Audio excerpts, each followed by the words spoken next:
think, rather now than, or do you want me to just bring up the topic? I think Like if it's a very good topic, and it Like fits if in it very well. fits The in. mindfulness, the mindfulness programs are excellent. You know what the biggest thing in this book also is I don't know, you must have known about E as the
wonderful time.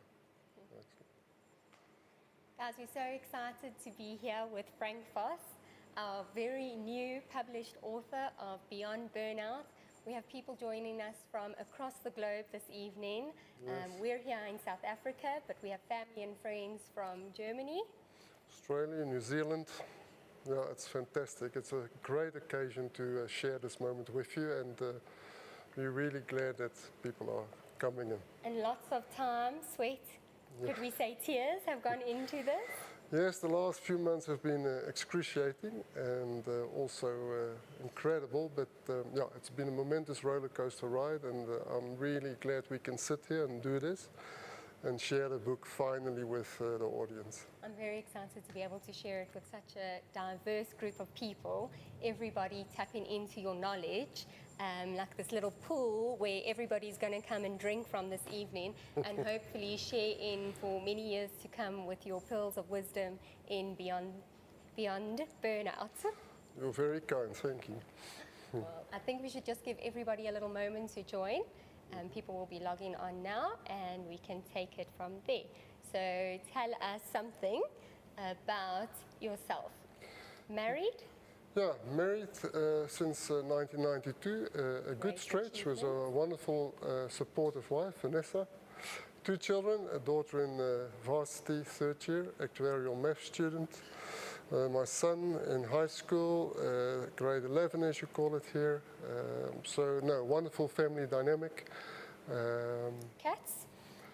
Yeah, 4, 3 old and established, 1 new one, a bundle of joy, a great dog, and 2 coffee machines. I was going to ask about the coffee machines. When you pointed out that you had 2 coffee machines, I realized that coffee is a very important ingredient in writing this book. It has been, and it will continue to do so, yeah. So let's start with, what is this book actually about? This book is about a contribution on my side to help people that have found themselves in a position that I found myself in 7 years ago, and to offer them ways out of a situation that hasn't been necessarily of their own making, but to come to terms with what life has been throwing at them, and also to understand what has happened and how this process has happened and what we can do to deal with things. And of course the big word here is stress. What would you say motivated you to write this book? Yeah, the book has got a long history, I would say almost 7 years now. I think the biggest motivation was that after 20 years of being a CEO of a local subsidiary of a multinational, I had to part ways, and that came as a complete surprise. The fact that I, after a few months, couldn't quite deal with that situation was another big surprise. And I then felt really an obligation to myself to find out what had happened and to see if anybody else that would fall into that kind of process, if I could help them with what I would have had discovered. So you would say this book was definitely born out of the boardroom, but evolved into something for a lot more people than the people who don't sit around boardroom tables. Yeah. I think 2 things come to the fore. I think when we talk boardroom, it's really about acknowledging that one is suffering from stress, that stress is taking over one's life. And of course, there's a taboo in a boardroom that is still a much man's-dominated world. The non-acknowledgement in front of your peers, of course, leads to ignoring it yourself, not facing it yourself. And this kind of situation aggravates very quickly. And I think it can also happen to people in any walks of life, that if we can't own up to the fact that life is overwhelming us, and I think in today's COVID times it's becoming overwhelming for a lot of people, that we can't deal with this if we don't acknowledge and then seek help, be it with advice, be it with medical advice or whatever, but it needs to be addressed. Would all the different sources of stress, so what would stress you out might not necessarily stress myself out, all the different sources of stress play a role in someone's ultimate burnout? What would different sources be? Yeah, I think very much. We all wire differently, we all brought up differently, and I think we all have different resilience factors for stress. I think especially in the work atmosphere, we often confuse work pressure versus workload. People often complain about stress because they have too much work, and then there are people that complain about stress at work because work is so difficult. Both can be addressed, of course. I think, yeah, there are various degrees of stress, but it's really not that. It's about our ability to deal with the stress source, as in to perceive them as threats. In many instances where you are not stressed by something and I am, means that you are having a different perception, plays a different reality on it. And that, of course, in itself, in a microcosm, is the answer to stress management, and that is to change people's perceptions of what they feel as threatening and feeling as stressors to themselves, yeah. In the journey of writing this book, you've touched on previously with me that you've done a lot of research into the self-development, and you call it looking in the mirror. Can we touch on that? Yeah, we surely can. In my research, I focused a lot on neuroscience, the way that the mind, the brains actually work, and the impact of stress on your emotional intelligence. And as we all know, it is a bit of a buzzword today. It shouldn't be. It should have always been like that. But emotional intelligence is really our biggest life skill in the way we can function. What I've discovered in my research is that indeed there is a direct link between prolonged intensive stress that is not addressed or acknowledged and the erosion of one's emotional intelligence. Of course, for anybody that has to interact with others in a professional role or otherwise, this is a fundamental danger because emotional intelligence really is our ability to function ourselves and get on with ourselves as much as it is to interact positively with others. So, yeah, the fact that the research proves over and over again that stress has, besides the well-known physical and psychological effects that we all know, has really got this detrimental impact on emotional intelligence. And with that, leadership, and going back to the boardroom, that means that good leaders can easily turn into bosses from hell. You know, we all know the bosses from hell. And I think my book wants to sound a warning right there and then. And I think if you find that your spouse is becoming more and more irritable and hard to deal with and impossible, then you must know that stress is getting the better of them, and that it goes a little bit deeper than that, and that we have to look at emotional intelligence and rebuilding thereof. Do you think in the workplace now, like you've said, it moves on to your relationships at home and far beyond just your co-workers and employment space? Do you think that with the shift in how it was a few years ago when you were in a position of power, if you want to call it that, a position of responsibility to people below you and above you. A lot of companies are now working towards wellness programs, emotional intelligence training. What's your thoughts on coaching? Yeah, I feel very, very powerful, very strongly, I should say, about the power of coaching. Mm-hmm. I think it has got amazing impact as it has had on me and the way that I function today versus the way I functioned many years ago. I think the fact that companies are recognizing the fact that they must look after the wellness of their employees and their leaders, that coaching is really a great instrument to bring in. We've talked earlier about employee engagement surveys. We're back in the boardroom, but it is important where these surveys are held in companies where employees can give feedback on how they view the company, how it's going, how management is, how they view their colleagues. And often these results are not favorable. And of course, it's then upon leadership to do something about it. I believe that in the past, these surveys went without assistance thereafter. In other words, almost because it was a mandatory part of the procedure of yeah, employing. Yeah, but it was a bit of pushing or putting a finger on an open wound, but not addressing the wound itself. Today we find that you know, helping leaders that have been programs. that have been identified as in lacking are now helped with these kind of programs, and I'm really happy to see that this is taking place more and more. Yes, very much so. Good. I'm glad to hear that. For people who we've touched on, for people who are not in the boardroom, why should I buy this book? So I'm not a businessman, I'm not in the CEO world. Why should the everyday person buy this book? I'm glad that you asked this question. I mean, with today's COVID and the fact that our lifestyles have changed so dramatically, I think everybody is under a lot of stress. I think that conventional do-it-yourself or help books on stress have often focused on lifestyle changes or diet or medication and what have you. I've taken it a little bit deeper and said that we must really today pay attention to who we are on the inside as much as what is coming from us on the outside. Looking in the mirror. Very much so. And again, the extensive research showed that if one cannot align your personal passion, your interest and your skills, regardless whether you work or whether you're at home or whatever it is, if you can't align those with what you do, you will never be happy. You will not be able to find meaning in what you do, and for that matter, not purpose. And although I know that meaning and purpose, you know, for some people are words they don't want to hear, I think that many people's experiences, including mine, show that if you're not sure why you're doing things and why you are here, then to establish happiness or make other people happy is very, very difficult.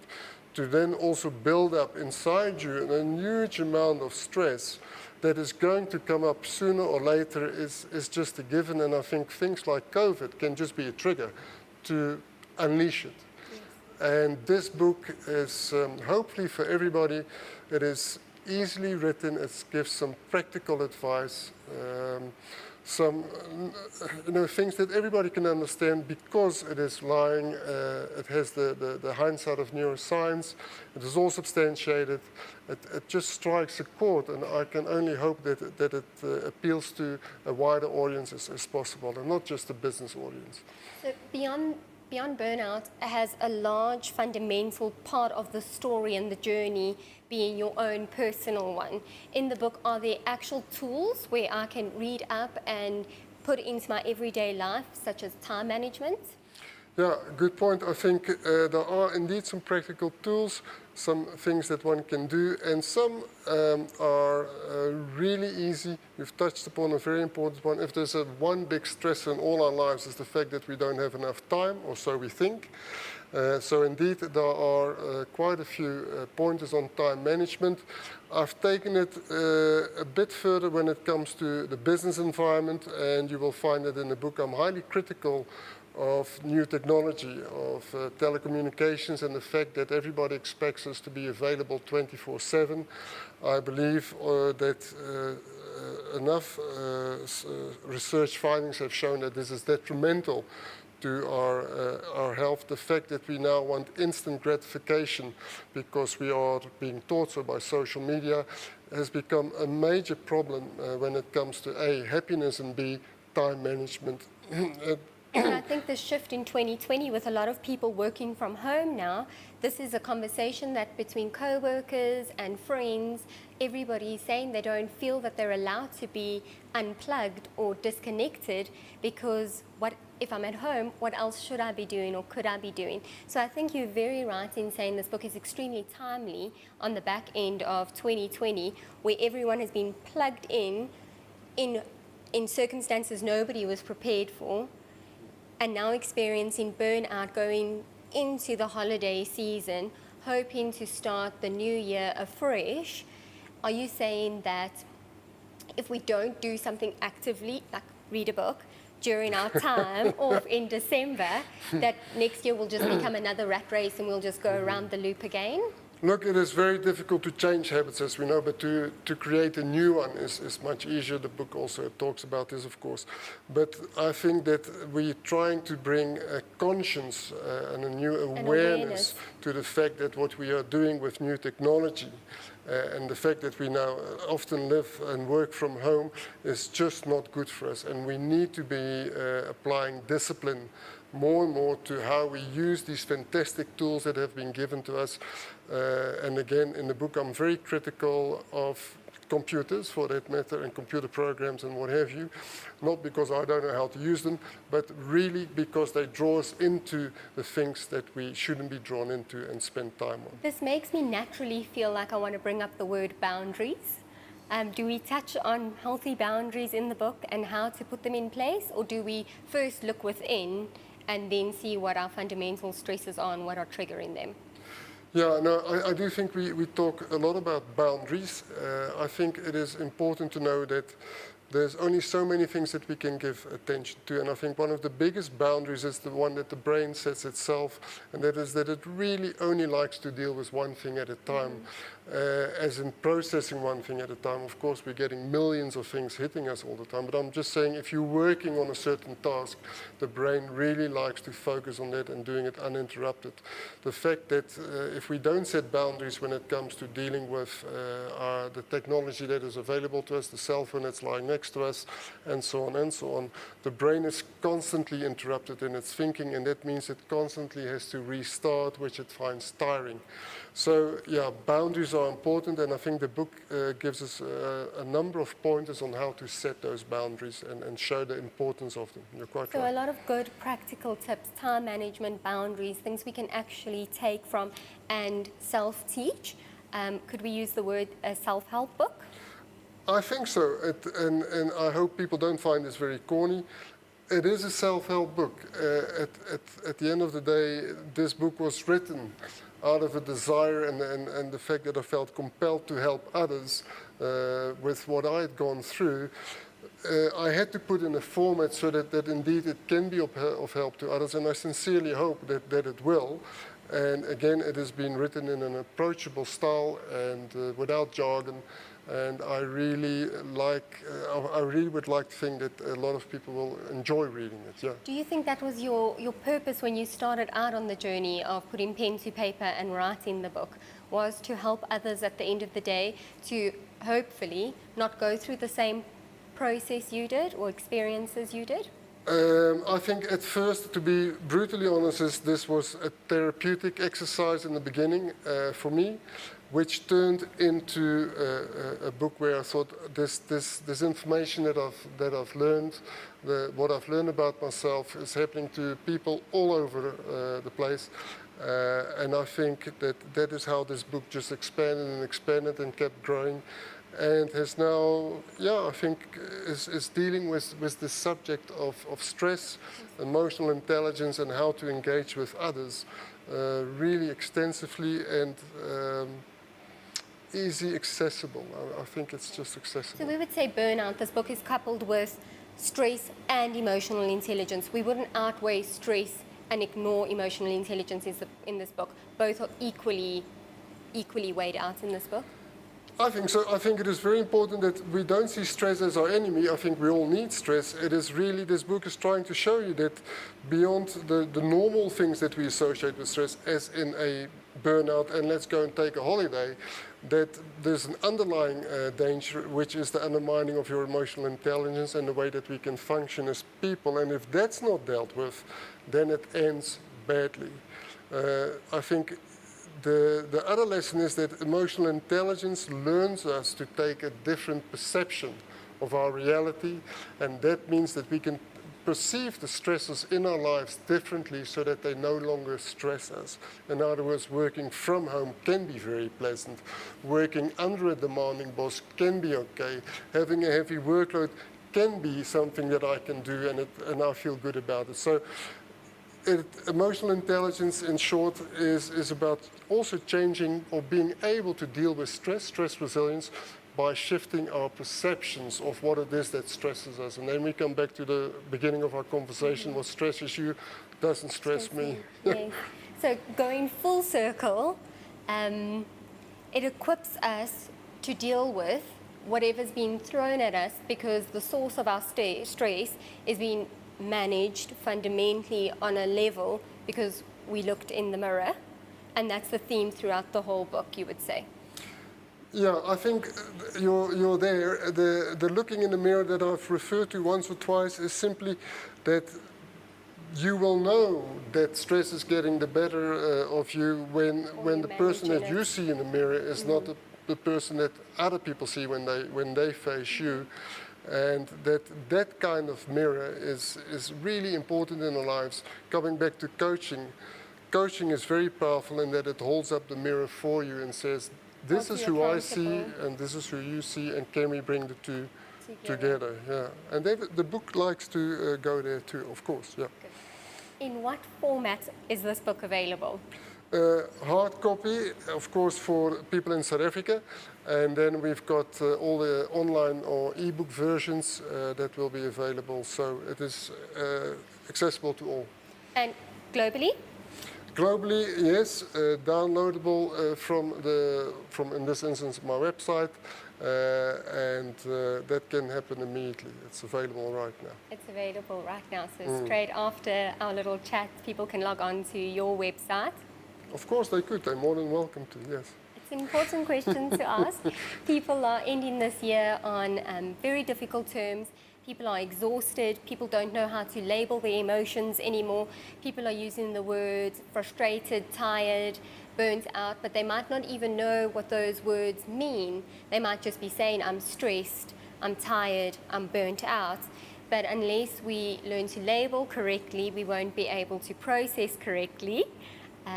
So I think it's great that it's come out so close to the year that we've had on the back end. I also think it's a superb idea for a Christmas gift. Thank you. Maybe when we gift it to certain people, they'll have quite a conversation with us asking why we've been given this book, but I'm sure everyone can deal with that.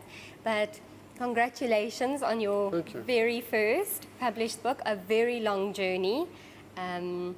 I know that you've shared that it wasn't easy all the time, and that you've got to this point. We're going to add a little slide at the end of this just so that people know where they can get it if they want to. Okay. I know that Wonderful. wasn't the purpose of why you wanted to share today, but I do think it's so important that people know and can have access to this knowledge that you took your time to share with all of us, and hopefully we can all learn from you and not be on the back end of starting next year without dealing with everything we need to. And hopefully it's a journey, and we start looking in the mirror and start the process of what we need to do within our own lives to overcome stress and create that balance that we're all dreaming about. Yeah. Well, if that's what the book can achieve for you, then I've achieved my goals, and it would make me very, very happy indeed. Yes, thank you. And we're very excited to hear the international audience's reviews.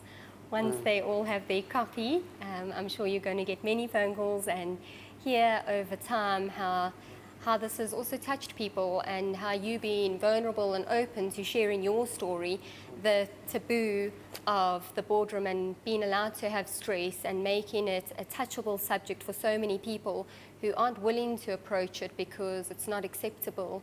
I think that's a great step in the right direction for so many people, young and old. Thank you. Yes.